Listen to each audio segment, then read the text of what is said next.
Hello guys! Meron ka bang planong bumili ng second hand na motor? Tandaan ninyo ito. Kailangan na tayo ay masuri at ma-check na maigi kung meron ba itong problema.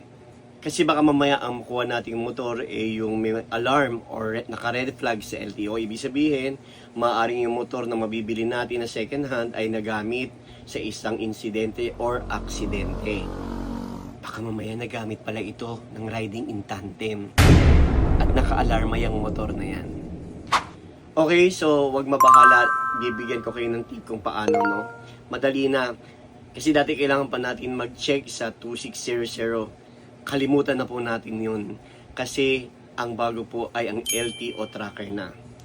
Taon-taon ay nagpaparehistro tayo ng motor. Hindi po ba? Siguro naman yung bibili yung motor nakarehistro. Alamin ko nakarehistro yan. Mas mainam na bilhin yung motor nakarehistro. Kasi ang isang motor na nakarehistro, ibig sabihin ay walang kaso. Pero hindi pa rin tayo palagay. Siyempre, i-check natin. Ngayon, gagamitin natin yung ating phone na ito o yung cellphone na capable sa pag-scan ng QR code para ma-check natin. Kasi, ang gagawin natin, pagtutugmain natin yung information na lalabas doon sa na-scan ninyo, doon sa CR. OR, Official Receipt, CR, Certificate of Registration. Kailangan parehas yun. Kasi kung hindi, naku, may problema yan. Okay? So, ang gagamitin natin ay itong official receipt. May details naman nakalagay dito, pero ito yung QR code na ating i-scan para ma-check natin kung parehas ba yung impormasyon na labas dito doon sa impormasyon na nakalagay sa Certificate of Registration o ng CR natin. Check na natin, guys. Okay, so guys, gamit natin itong iPhone since ang iPhone ay merong built-in QR code scanner. So, ayan na siya at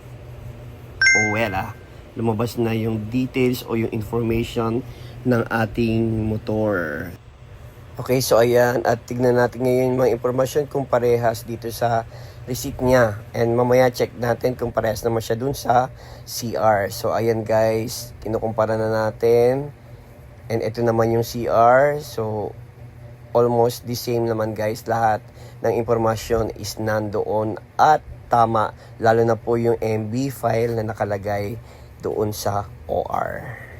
Okay guys, pag na-scan na natin, makikita natin dito yung official receipt number kung parehas ba dito sa receipt na hawak ninyo.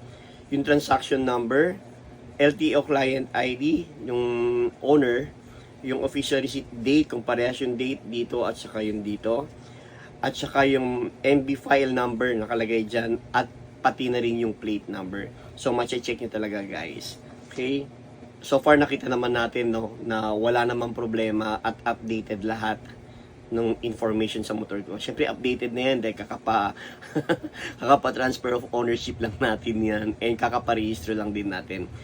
Okay, so susunod ko naman na sasabihin sa inyo kung ano yung mas madaling paraan o kung ano yung mas madaling paraan na ginawa ko nung nagpa-renew ako ng motor. Madali lang naman magpa-renew ng motor, sa totoo lang, mabilis lang, saglit lang. Basta naka-ready at kumpleto ang inyong documents. A few inches later.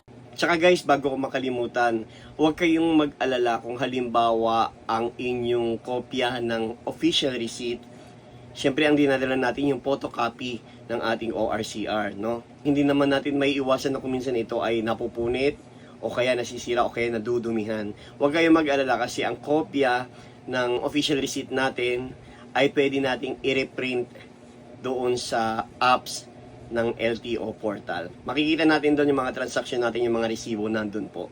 Except lang yung CR. Pero yung details ng ating Certificate of Registration is lalabas din naman doon. Okay, so yun lang guys. Thank you for watching and bye-bye.